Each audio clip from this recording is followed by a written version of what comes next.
Hi guys, ngayong araw samahan nyo kami, pupunta tayo sa Philippine Festival. Medyo late na nga rin pala kami umalis ngayon kasi medyo umulan ng umaga. Alis tayo. Bale, ito sumakay nga lang pala kami ng bus papunta sa may Tsunashima Station. At papunta pala tayo ngayon sa may Shibuya Station dahil magnonorikay pa tayo ng isa doon. Papunta naman sa may Harajuku Station. Bale, dito nga pala sa may Harajuku Station pinakamalapit yung Yoyogi Park kung saan gaganapin ang Philippine Festival. Habang naglalakad nga kami papunta sa may Yoyogi Park, may nakita kami dito naglalaro ng go-kart. Ang cute nga kasi may naka-Pikachu. Nadaanan nga rin pala namin dito yung Meiji Shrine. Ang daming tao, ang dami rin nagpapapicture. Ang ganda dito guys, mas maganda dito yung autumn. At habang naglalakad pala kami, may narinig ako mga maingay sa likod. Yung pala yung mga kasama nating co-vloggers. Hello! Sobrang lamig pala ngayon guys, tignan nyo naman yung bibig ko, umuusok. Kala mo naninigarilyo. At may nadaanan nga rin pala kami dito nagbebenta ng mga murang cellphone. Bale ito guys, fast forward at nandito na nga kami sa may Philippine Festival. Grabe guys, ang daming Pinoy. Ay malamang Philippine Festival nga pala to. Ngik! Dami tao.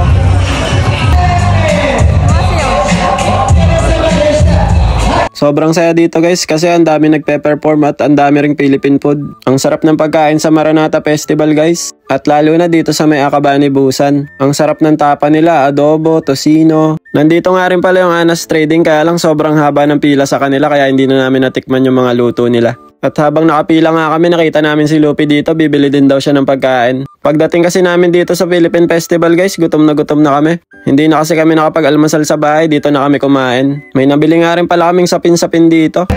Kain. Sarap.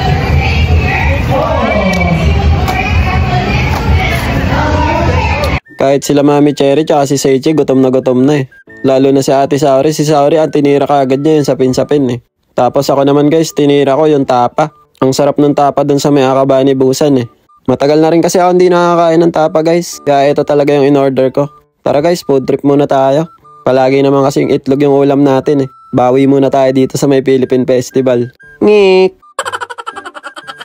Si Seichi naman tahimik lang. Hindi ko alam kung inaantok ba o giniginaw eh. Buntes oh. Matanggal. Meron nga din palang mga nagpa-picture sa amin dito guys. Nakakatuwa nga kasi unti-unti na tayo nakikilala. Salamat pala sa inyo mga tropa. Pati kay Seichi may nagpapa-picture. Kumpare ko nga pala yan guys, ninong ni Saori. Nagtipon-tipon na nga din pala yung mga ibang co-vloggers natin dito sa Japan. Oy! Idol! Dito na pala to! Idol! Bro! Tara na, takayin natin. Lamig na. Lamig! Backpack check. Backpack check. Ano ba to? Pulutan mo. Palaban.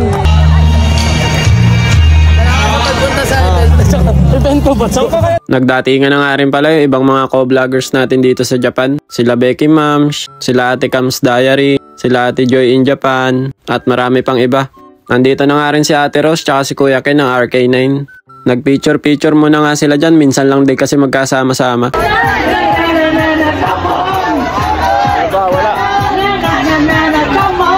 Sobrang dami nga palang umatin ngayon guys kasi last day na ngayon ng Philippine Festival. At sakto linggo ngayon kaya halos wala naman pasok lahat.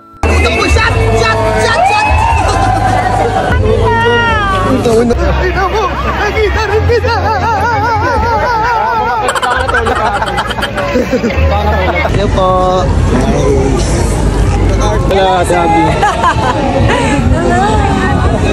Mga bandang hapon nga dumating na si Aling Maliit. Ang cute nga niya at ang daldal. Sabi ko sa kanya picture kami, hindi niya alam naka-video. Nagkita-kita na nga rin yung mga batang vlogger dito sa Japan. Nandito nga rin pala si Ate Alexa at Mami CJ.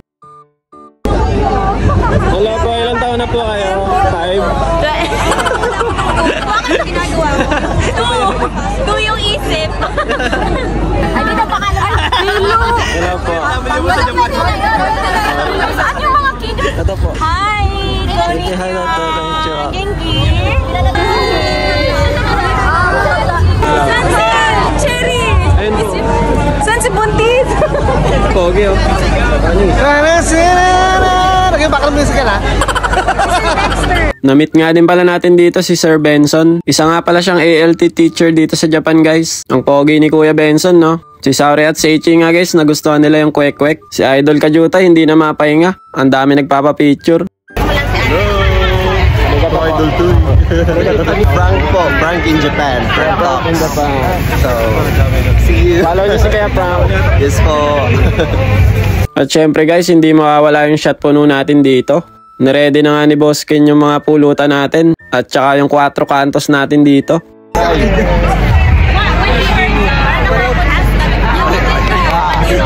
Grabe guys, gumuguhit yung gin sa lalamunan. Walang chaser, puro talaga. Report. Ayos lang. Ayos ba? Ayos lang. Hello guys, Digstar Vlogs po. Please follow, subscribe. Kamasya ka dyan. Pangalan ko. Hello. Oh, what's up, Idol? Hello. Oh, kain na po, kain. Hirap talaga po. Hindi po. Bale, ito guys, nakita nga rin pala namin si Jollibee dito. Kaso guys, si Jollibee pagod na to. Iba yung itsura eh. Seichi. Jollibee niya pagod na.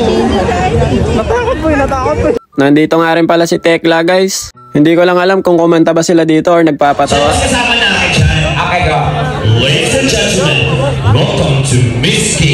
Pagkatapos nga sa gym below guys, pinatagay naman ako dito ng kumpare ko. Binigyan ako ng isang Red Horse. Tara guys, shot tayo. Minsan lang to. Bukas, trabaho na naman tayo. Nakita ko nga din pala dito guys yung mga tropa natin sa TikTok. At nandito nga rin pala si Hai Tomadachi. Follow nyo siya guys, sikat yan sa TikTok si Kuya. Nandito nga rin pala si Ate Bina Roshina guys, follow nyo rin siya. Para i-clip natin. Hello po. Thank you, Hai. Salamat po. Hello, Kuya Bex. Salamat po. Mga bandang gabi nga guys, may nakakilala sa atin ditong mga tropa. So bago nga pala kami umuwi guys, pinaglaro muna namin si Saori at si Seichi dito sa palaruan. Nung umaga pa kasi sila nag-aaya dito, kaso lang medyo umaambon. Kaya nung hapon lang namin sila pinaglaro. So paano guys, hanggang dito na lang muna yung video na to. Kita-kits na lang ulit tayo next video. Jane, matane, arigato gozaimasu. Ngik. Bye-bye.